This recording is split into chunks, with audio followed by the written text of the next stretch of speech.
Putin esitas ähvardusi. Balti riigid on Venemaa sihikule võetud, kuna Putin raevutseb troonide pärast ja NATO valmistub tulevaseks konfliktiks Venemaaga. Läti valmistub. End Venemaa vastu kaitsmiseks paigaldab Läti kogu oma piirile niinimetatud draakonihambaid. Drakoonilõuad on valmis sulguma. Putini maaväed ei ole valmis selleks, mis Balti riikidel nende jaoks varuks on. Aga Venemaa juhi jaoks läheb asi veel hullemaks. NATO teeb Balti piiridel midagi veel suurejoonelisemat, mis saadab Putinile selge sõnumi. Ükskõik, mida sa järgmiseks plaanid teha, NATO on valmis sulle vastu astuma. Betoon on vastus kõigele, mida Putin varuks hoiab. Vähemalt on see Läti lähenemine, kuna nad on paigaldanud oma piiridele niinimetatud draakonihambad, mis toimivad ohtliku tankitõkkena Venemaa vägede vastu.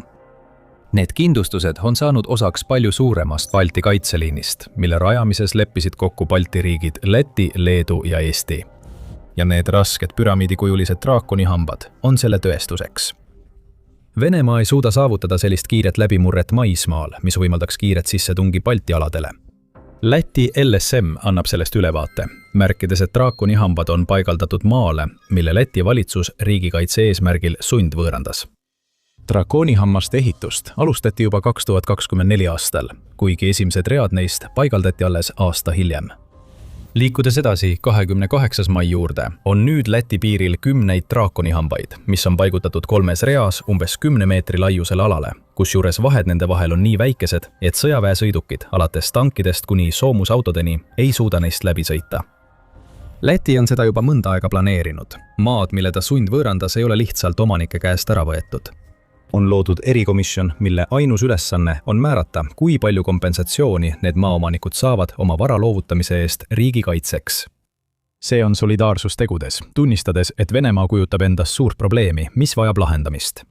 Ja nagu Narva piirikeskuse juht Ante Anselu märgib, on need uued kaitserajatised täiesti vajalikud.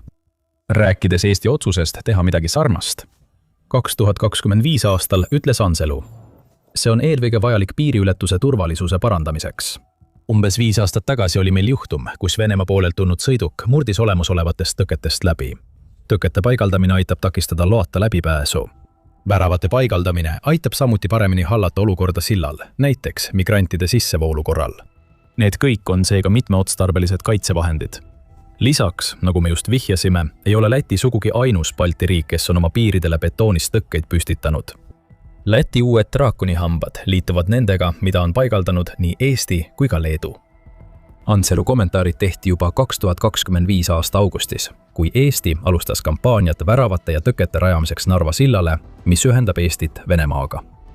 See sild on peamine tee, mida Putini maismaajõud peavad kasutama, kui nad tahavad ületada Narva jõge ja siseneda Eestisse. Ja need kaitserajatised tagavad, et Eesti suudab täielikult kontrollida riiki sisenevat liiklust. Praegu tähendab see Venemaalt saadetud migrantide peatamist. Kui tulevikus usub Eesti, et need kaitserajatised võivad osutuda otsustavaks Venemaa vägede piisavalt pikaks peatamiseks, et NATO jõuaks reageerida ja Putini rüüstavaid vägesid minema pühkida. Leedu tegi midagi sarnast, samuti 2025 aasta augustis. Sellel kuul lõpetas Balti riik draakonihammaste paigaldamise oma piiril Venemaa Kaliningradi eksklaaviga. Leedu armeeülem Raimundas Vaikštšonis selgitas tol ajal seda sammu, öeldes: alustame taktikalisest tasemest, konkreetsetest tõketest piiril ja hiljem ühendame kogu inseneriplaani üheks kontseptuaalseks süsteemiks. Tõlkes tähendab see, et Balti riigid valmistuvad Venemaa rünnakuks igast suunast. Praegu püstitatavad draakonihambad on vaid esimene osa laiemast koostöö kaitseplaanist, mis on mõeldud kõigi 3 Balti riigi kaitsmiseks Venemaa vastu. Vladimir Putin jälgib ärevusega, kuidas Balti riigid valmistuvad selleks, mida ta on plaaninud. Aga NATOl on varuks veel midagi, mis viib Venemaa juhi ärevusest lausa selleni, et tal võivad püksid määrduda. Enne kui selleni jõuame, tuleb käsitleda küsimust, mida tähendab Läti viimane samm laiemas kaitsekontekstis. Drakonihambad ei ole ainult silmailuks. Need on osa Balti kaitseliinist, mida mainisime varem ja mida West Pointi Liiberi instituut on nimetanud sõjaliseks hädavajaduseks, kuna Venemaa proovib oma õnne ja provotseerib NATOt. Instituut ütleb, et see, mis toimub NATO idatiival, on osa kõige strateegilisemalt läbimõeldud kaitseettevalmistusest pärast külma sõda. Balti riikide rajatud draakonihambad ühendatakse punkrite, kaevikute, jälgimissüsteemide ja vaatluspostide võrgustikuga. Kõik need töötavad koos ühe eesmärgi nimel: viivitada Venemaad, et võita aega, kuni käivitatakse artikkel 5 ja NATO saab väed saata. Balti kaitseliin koosneb 3 kihist, alustades sellistest soomustõketest, nagu Läti on just püstitanud. Need peatavad Vene tankid ja soomukid koha peal ning kui need on peatatud, satuvad need sõidukid tankitõrjekaitse tulejoonele, mis need hävitab. Iga põleva Vene tankiga lisandub veel üks kaitsekiht. Igaüks neist muutub omamoodi tõkkeks, muutes Putini vägede jaoks läbimurde veelgi raskemaks. Tulles tule juurde, siis Balti kaitseliini teine kiht ühendab kaevikutes paiknevad jalaväepunkrid juhtimispunktidega, mis on mõeldud Balti kaitse koordineerimiseks. Punkrid pakuvad täiuslikku kohta, kust vaenlase pihta tuld anda, samal ajal kui kaevikud aeglustavad Vene soomustehnikat ja muudavad Putini sõdurite jaoks olukorra õudusunenäoks, kui nad üritavad Balti piire jalgsi läbida. Jautseliini tagaosas asub 3. kaitsekiht, mis ühendab maapinna sensorid, vaatlustornid ja luuredroonid, mis edastavad reaalajas andmeid NATOle, võimaldades kollektiivkaitseorganisatsioonil kujundada sobiva vastuse. Mitte midagi sellest ei tehta juhuslikult. Läti ja teised Balti riigid ei tegutse kuidagi juhuslikult.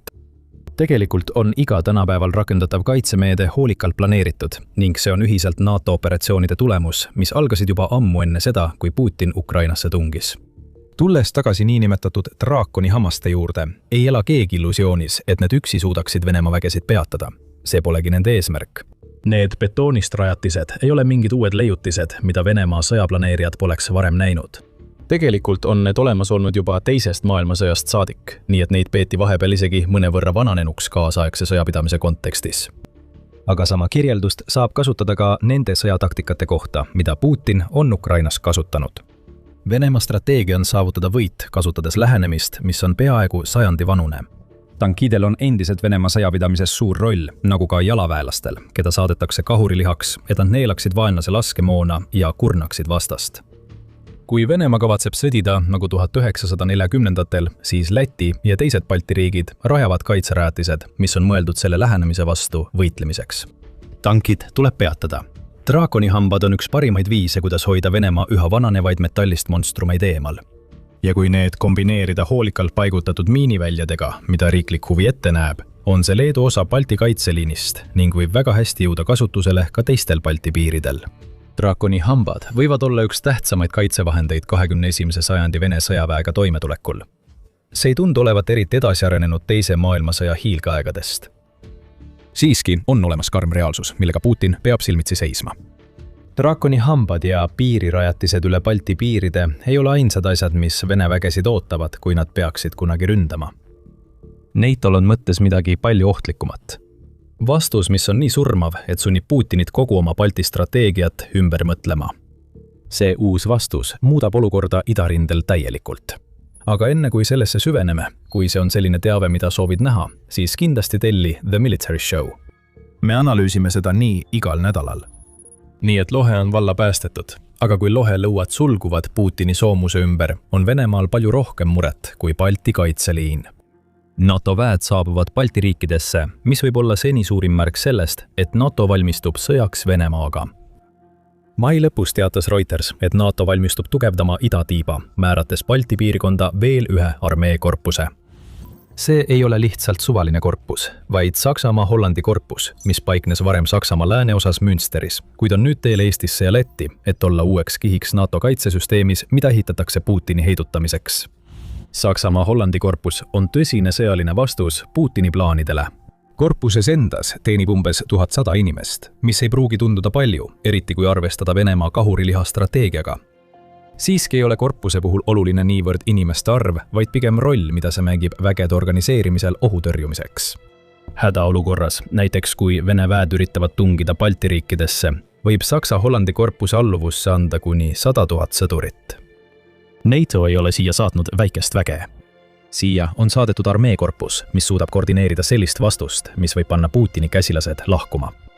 See kõik tähendab, et NATO valmistub täielikult muutma viisi, kuidas ta idatiiba organiseerib. Praegu alluvad Balti riikides ja Põhja-Poolas paiknevad NATO väed mitmerahvuselise kirdekorpuse juhtimisele, mis asub Poolas Szczecinis. See korpus ei kao kuhugi. See on Poolas eksisteerinud alates sellest ajast, kui riik NATO liikmeks sai. Ja see on suur osa NATO loodud juhtimisstruktuurist Balti piirkonnas, teatab Estonian World. Saksa-Hollandi korpus lisandub NATO poolt juba loodud juhtimisstruktuurile, mitte ei asenda seda. Eelised on ilmsed. Vastutust Vene vägedele reageerimise organiseerimise eest saab nüüd jagada 2 korpuse vahel, mis võimaldab NATOl reageerida kriisile Balti piirkonnas palju kiiremini kui kunagi varem. Üks nimetu sõjaväeametnik kirjeldas seda kui jõukiiret koondamist ja just seda Balti riigid vajavad, kui Vene väed peaksid sisse tungima. Kõik see toetab NATO poolt idatiiva jaoks loodud üldist strateegiat. Balti kaitseliin hoiab Putini vägesid tagasi. Mitmerahvuseline kirdekorpus ja Saksa-Hollandi korpus ühendavad jõud, et korraldada maismaapõhine vastus. Saksa-Hollandi korpusel on samuti palju kogemusi. 200. aastatel on see olnud üks NATO aktiivsemaid harusid.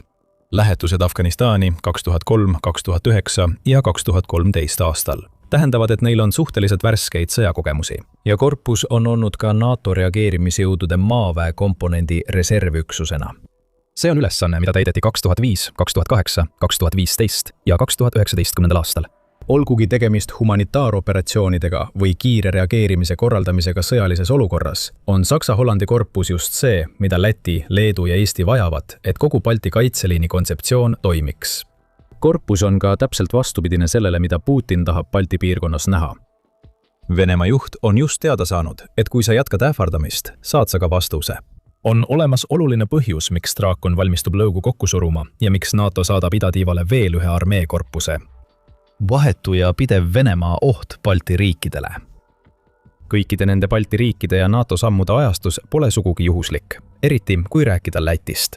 19. mail avaldas ajaleht Moscow Times, et Venemaa välisluureteenistus väidab, et Läti valmistub lubama Ukrainal kasutada 5 sõjaväebaasi, et saata droone Venemaa territooriumile. Venemaa väitel on need baasid Adaži, Sileja, Lilvada, Daugavpils ja Jääkabpils.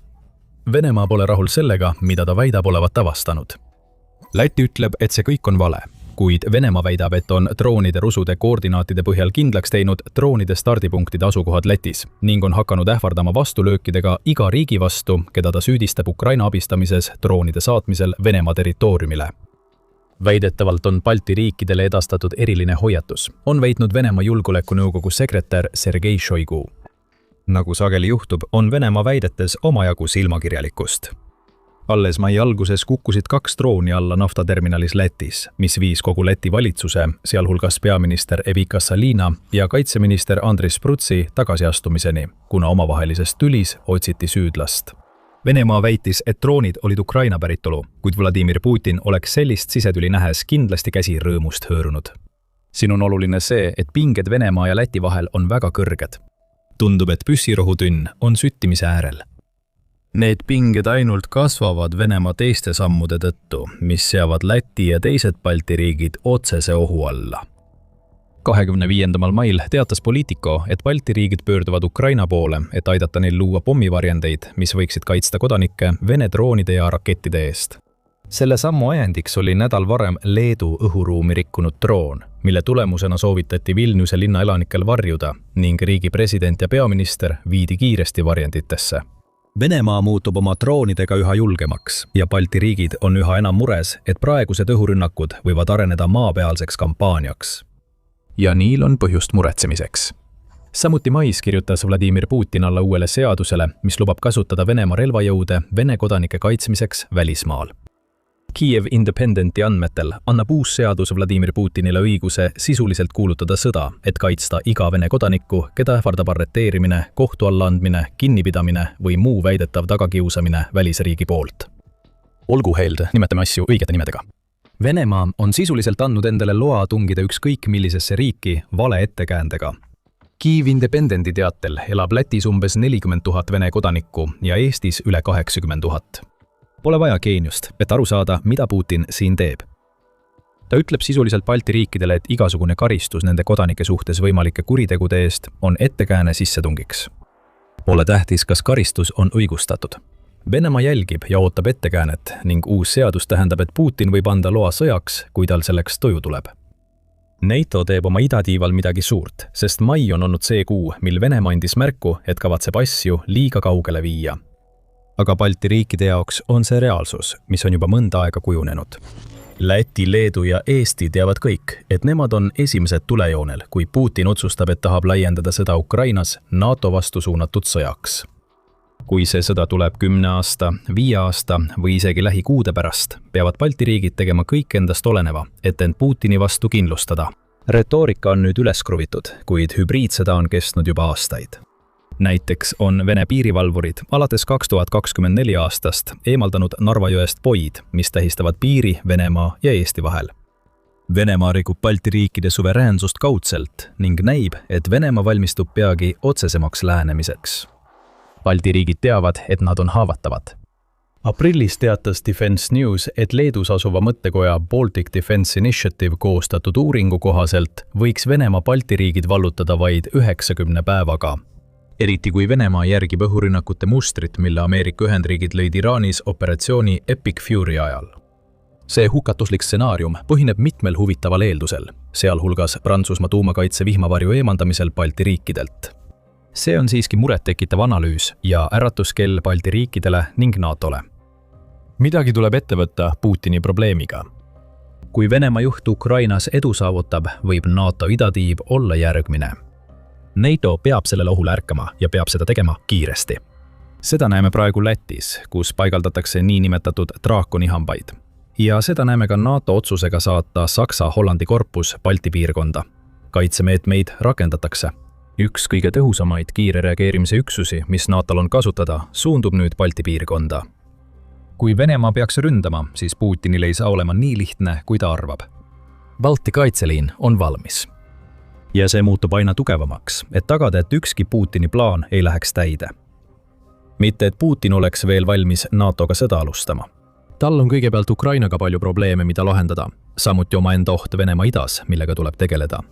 Kõige iroonilisem on see, et Venemaa kaotab oma idas territooriumi samal ajal, kui ta valmistub ründama NATO idaosa, ja seda territooriumi ei kaotata mitte vaenlasele, vaid väidetavale liitlasele. Vene Kaug-Ida hõlmab 40% riigi territooriumist, kuid elanikkond kahaneb murettekitava kiirusega. Hiina kasutab seda ära ja saate teada, kuidas, vaadates meie videot. Ja kui teile see video meeldis, siis ärge unustage tellida The Military Show'd, et ei jääks ilma meie analüüsidest viimaste arengute kohta Balti piirkonnas. Aitäh vaatamast!